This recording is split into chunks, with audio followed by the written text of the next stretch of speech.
Assalamualaikum warahmatullahi wabarakatuh. Kembali lagi bersama saya Abdul Fatah Juniawan selaku Departemen Pendidikan dan Latihan dari bidang P3A. Di podcast 5 materi wajib HMI kali ini kita akan membahas mengenai mission HMI. Mungkin teman-teman yang belum bergabung dengan HMI belum tahu ya apa itu mission HMI. Jadi mission merupakan tugas dan tanggung jawab yang diemban, sehingga mission HMI dapat diartikan sebagai tugas dan tanggung jawab yang diemban oleh setiap kader HMI. Nah, untuk membahas mission HMI ini lebih jauh lagi, telah tersambung bersama saya Ketua Umum HMI Cabang Surabaya, Komisaris Jenderal Sudirman UPN Kandarudini Perbudi. Oke, bagaimana kabarnya Kandarudi? Alhamdulillahirrahmanirrahim. Sehat, sentosa, aman, sejahtera, Bung Fatah. Oke, silakan Kanda dijelaskan kepada para pendengar apa sih mission HMI itu? Mission HMI itu dapat diartikan sebagai tugas dan tanggung jawab yang diemban oleh kader HMI. Atau secara gamblangnya itu diartikan secara lengkap dalam hubungan integral antara asas, tujuan, sifat, status, fungsi, dan peran. Oke Tum, kalau kita berbicara mengenai mission, pasti tidak terlepas dari yang namanya hakikat dari keberadaan HMI itu sendiri. Nah, bagaimana sih hakikat keberadaan HMI bila kita tinjau dari pasal 736 AD HMI, di mana pasal 7 AD HMI berbunyi HMI adalah organisasi mahasiswa. Dan di pasal 3 berbunyi HMI berasaskan Islam, dan di pasal 6 AD HMI itu berbunyi HMI bersifat independen. Itu gimana tuh hakikat keberadaan HMI bila kita tinjau dari 3 pasal tersebut? HMI sebagai organisasi mahasiswa. Oke, maksudnya kenapa kok organisasi mahasiswa gitu ya? Karena secara sosiohistoris memang organisasi ini ditujukan untuk kalangan mahasiswa. Jadi itu dikhususkan untuk mahasiswa atau pemuda itu yang berada di perguruan tinggi atau yang sederajat dan memiliki ciri-ciri kemahasiswaan. Nah, ciri-cirinya kayak gimana tuh? Ciri-cirinya itu adalah ilmiah, kritis, analitis, rasional, objektif, serta sistematis. Sebagai organisasi yang berasaskan Islam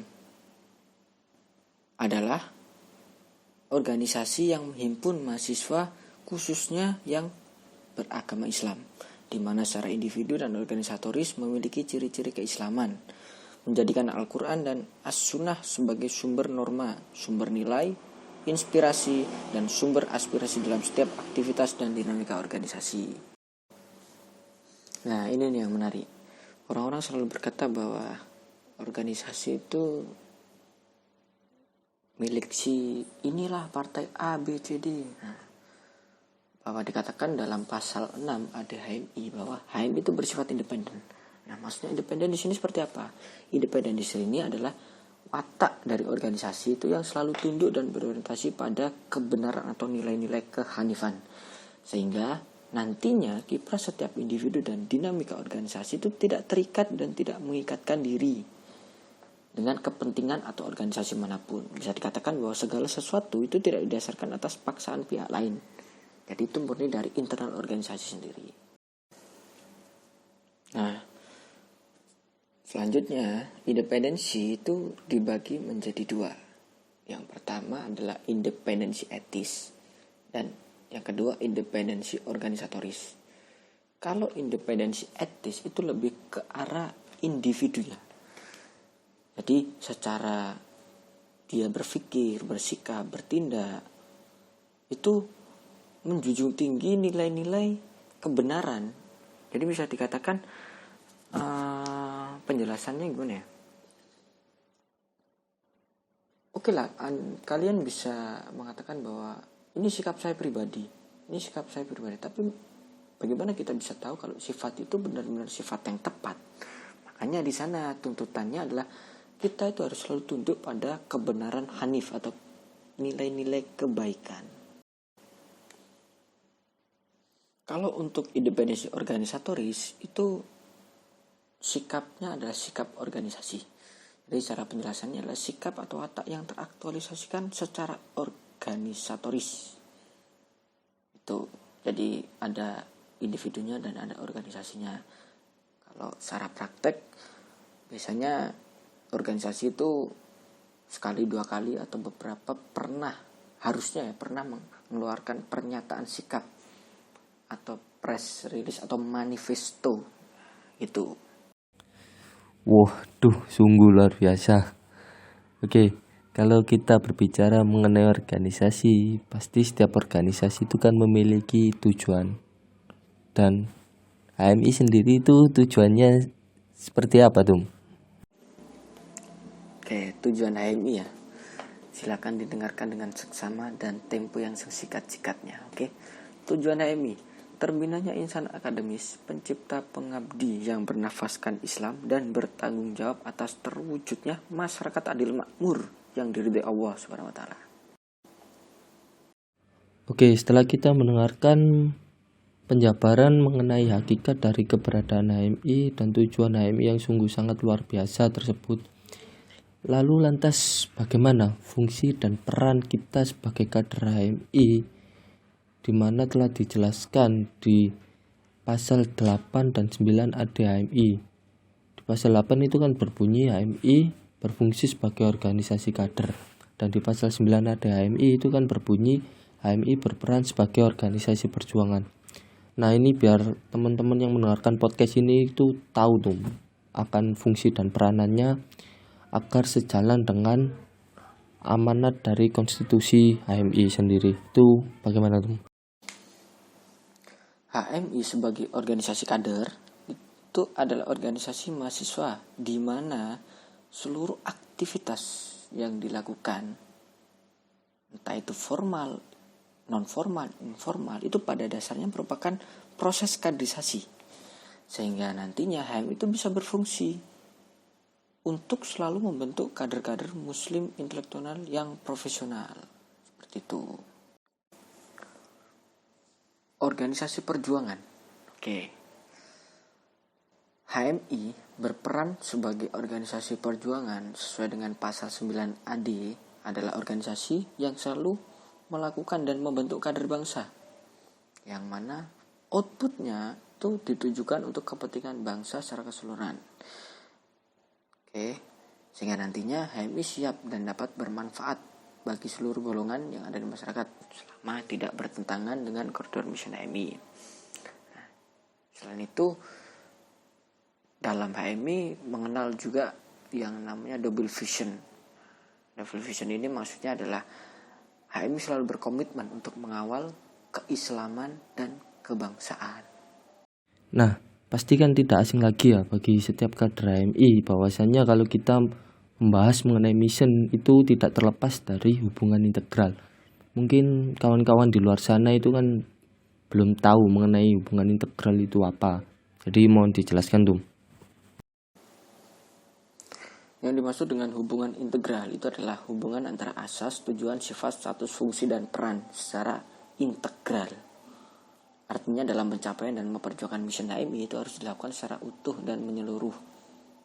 Tidak bisa ditinjau secara parsial atau terpisah-pisah. Oke, baik, makasih tuh atas pemaparannya. Sekarang kita masuk ke sesi tanya jawab. Ini pertanyaan pertama dari saya tuh, saya mau tanya. Menurut Ketum sendiri, bagaimana cara ataupun formulasi untuk mendongkrak kembali giroh dari setiap kader HMI, terutama untuk kader HMI Komisaris Jenderal Sudirman ini, di dalam berperan untuk penyelesaian problematika bangsa dan umat ini? Terima kasih Tum, mohon jawabannya. Oke, bagaimana formulasinya untuk mendongkrak kembali giroh setiap kader? Saya rasa jawaban ini perlu adanya suatu reaktualisasi ya. Maksud reaktualisasi adalah penyegaran dengan kemasan yang up to date atau yang gampang dicerna oleh generasi saat ini. Nah, reaktualisasi itu ditanamkan dalam jiwa kader melalui proses perkaderan yang total. Jadi tidak cukup hanya menyelesaikan satu saja untuk menemukan makna sesungguhnya, harus melalui perkaderan yang total. Jadi istilahnya kalau formalnya itu harus minimal sudah SC lah, atau enggak kalau LK3 ya lebih baik. Sehingga nantinya watak atau pribadinya itu menjadi seorang muslim yang utuh atau yang kafah. Ya, sehingga nanti kader HMI memiliki keberpihakan yang jelas terhadap kaum tertindas, terutama mustadafin, dan melawan kaum penindas, mustakbirin. Dalam salah satu pidatonya, Cak Nur pun mengatakan bahwa syarat dalam agenda perjuangan yakni harus memahami dasar organisasi salah satunya. Selanjutnya itu harus menguasai medan juang. Baik, untuk pertanyaan kedua ini telah masuk. Pertanyaannya dari Ganda Jafar Sodik. Pertanyaannya seperti ini tuh. Bagaimana menjawab tentang kader HMI yang melupakan mission HMI dan berdisorientasi? Terima kasih. Bagaimana menjawab pertanyaan tentang kader yang melupakan mission dan disorientasi? Oke, saya kira pertanyaan ini cukup umum ya dalam setiap organisasi, karena tidak menutup kemungkinan motivasi seseorang itu berbeda-beda dalam langkahnya untuk masuk dalam organisasi. Sehingga secara permukaan dia tidak menemukan apa yang dia cari. Namun perlu digarisbawahi, apabila memang dia niat bersungguh-sungguh dan siap untuk berkader, pasti kader tersebut itu akan menemukan titik bahwa apa yang dia ketahui selama panjang hidupnya itu belum ada apa-apanya.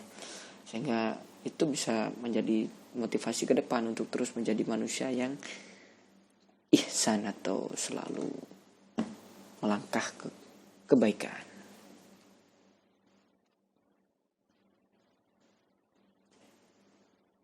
Untuk pertanyaan ketiga ini dari Kanda Husen.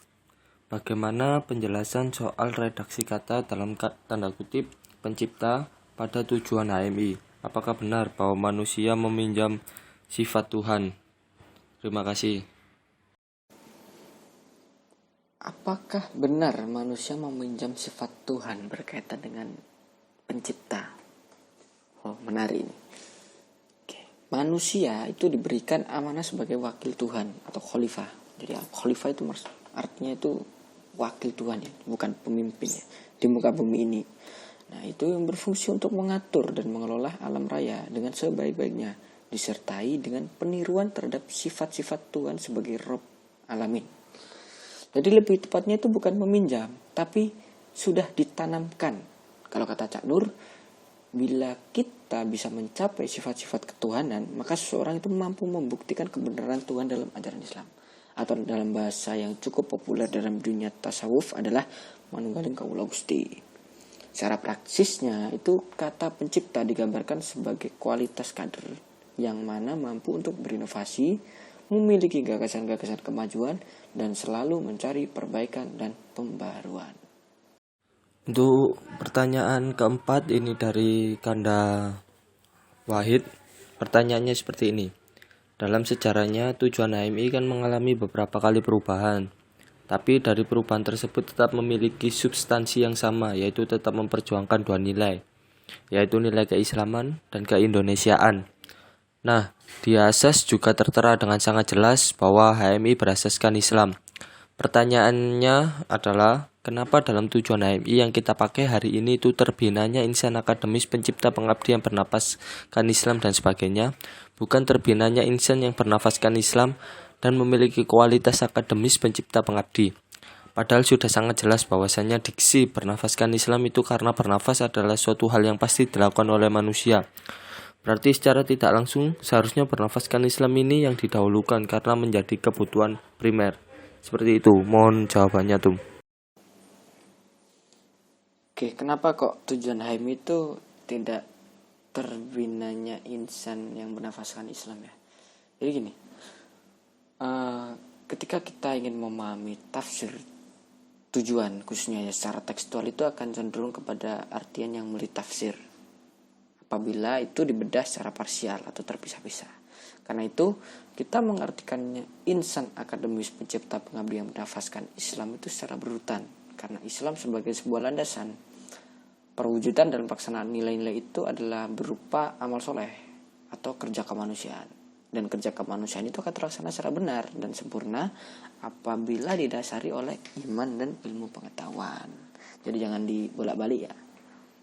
Lanjut ke pertanyaan kelima, ini dari Kanda Naufal Patiwara. Dalam tujuan HMI itu kan mewujudkan masyarakat adil dan makmur. Nah, apa yang menjadi representasi misi HMI di dalam program komisariat untuk periode sekarang, khususnya dalam program kemasyarakatan di dalam atau di sekitar kampus? Apa yang menjadi representasi misi dalam program komisariat?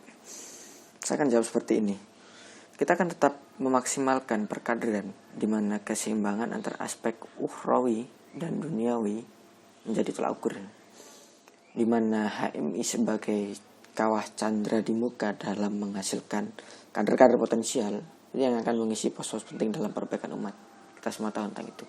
Nah, upaya-upaya pengingat stakeholder baik berupa aksi sosial maupun gagasan kemajuan sebagai representasi kaum intelektual akan kita tingkatkan sebagai bentuk tanggung jawab apa yang kita dapatkan dalam berproses. Kira-kira seperti itu. Ya, ini ada yang mengirimkan pertanyaan lagi dari Kanda Wahid. Dalam mencapai mission HMI, kita mengenal dua tools, yaitu NDP dan BDI. Ketika kita berbicara dua toolsnya, tentunya mempunyai scope yang berbeda. NDP lebih ke arah individu dari perspektif keislamannya, sedangkan BDI lebih ke arah individu dari perspektif keindonesiaannya. Nah, BDI ini kan sifatnya dinamis atau selalu berubah seiring perkembangannya zaman.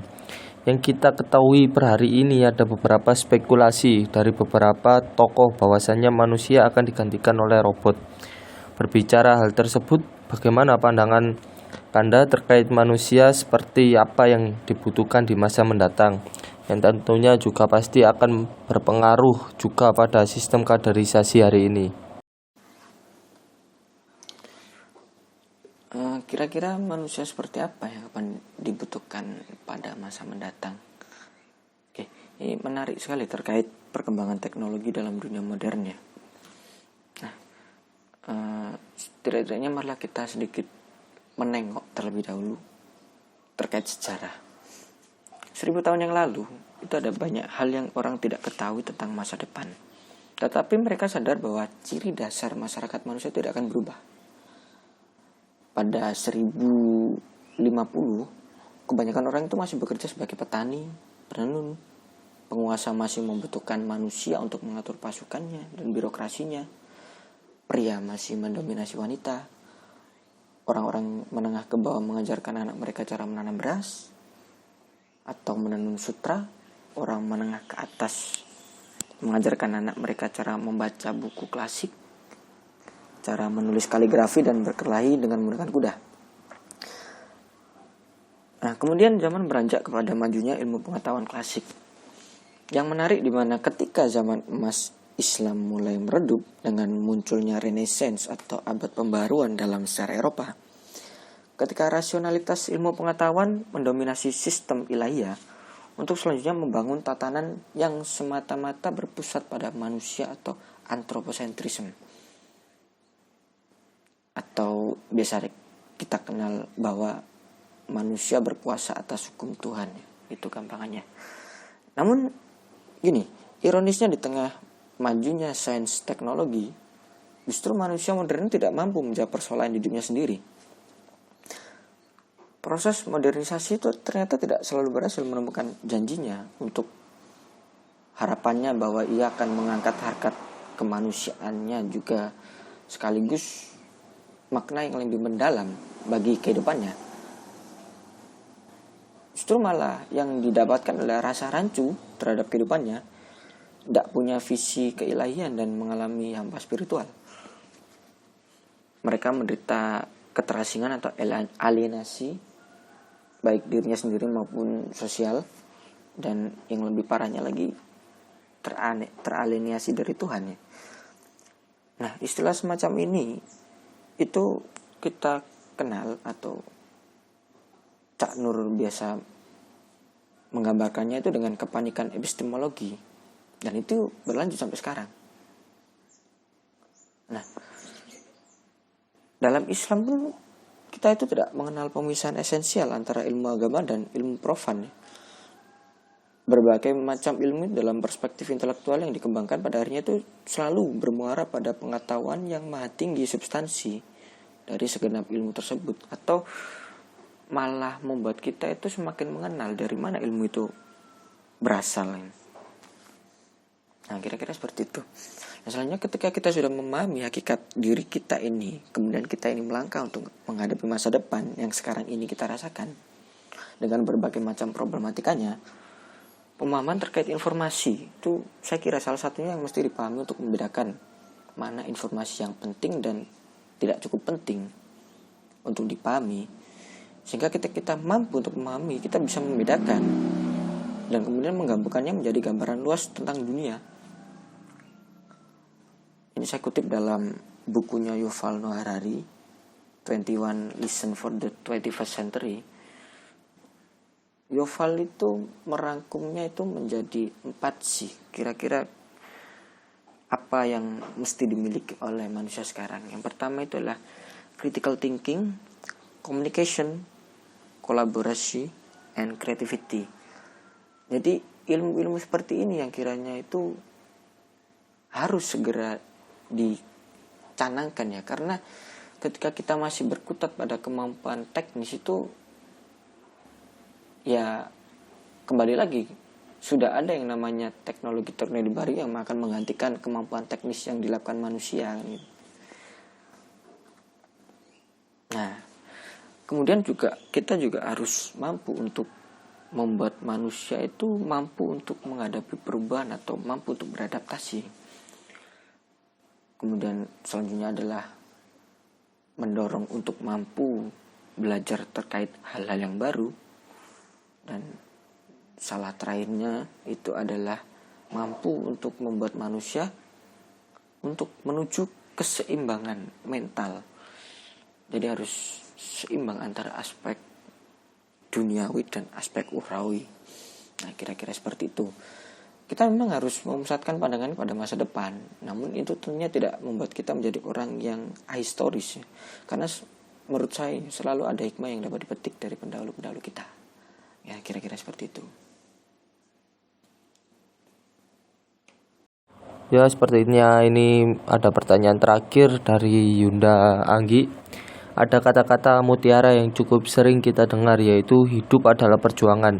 Begitu pula hidup seorang kader HMI adalah perjuangan panjang untuk mencapai ridha Allah Subhanahu wa taala. Apa sebenarnya hakikat dari perjuangan dan apa yang harus diperjuangkan? Terima kasih. Wah, menarik nih. Dapat kata mutiara dari mana itu? Apa hakikat dari perjuangan dan apa yang harus diperjuangkan? Hakikat perjuangan itu adalah pengorbanan untuk peningkatan hidup dari awalnya biasa-biasa saja menjadi lebih baik. Yang sudah membaca NDP HMI pasti tahu dalam bab intisarinya Cak Nur mengatakan bahwa tugas hidup manusia menjadi sangat sederhana, yakni beriman, berilmu, dan beramal. Oke, terima kasih kepada Kanda Rudi selaku Ketua Umum HMI Cabang Surabaya, Komisariat Jenderal Sudirman UPN yang telah memaparkan materi mengenai mission HMI dan juga memberikan jawaban atas pertanyaan dari para kader HMI Komjensud ini. Mungkin Kanda Rudi bisa memberikan closing statement untuk menutup podcast hari ini. Dan juga saya mengucapkan terima kasih kepada para pendengar podcast ini. Sekian dari saya, yakin usaha sampai. Wassalamualaikum warahmatullahi wabarakatuh. Saya berharap apa yang kita bicarakan ini menjadi pemantik kawan-kawan sekalian untuk mengembalikan giroh perjuangan. Dan untuk yang baru bergabung bersama keluarga besar HMI, tetaplah mencari, karena di sini Anda akan kembali. Billahi taufiq wal hidayah, yakin usaha sampai. Wassalamualaikum warahmatullahi wabarakatuh.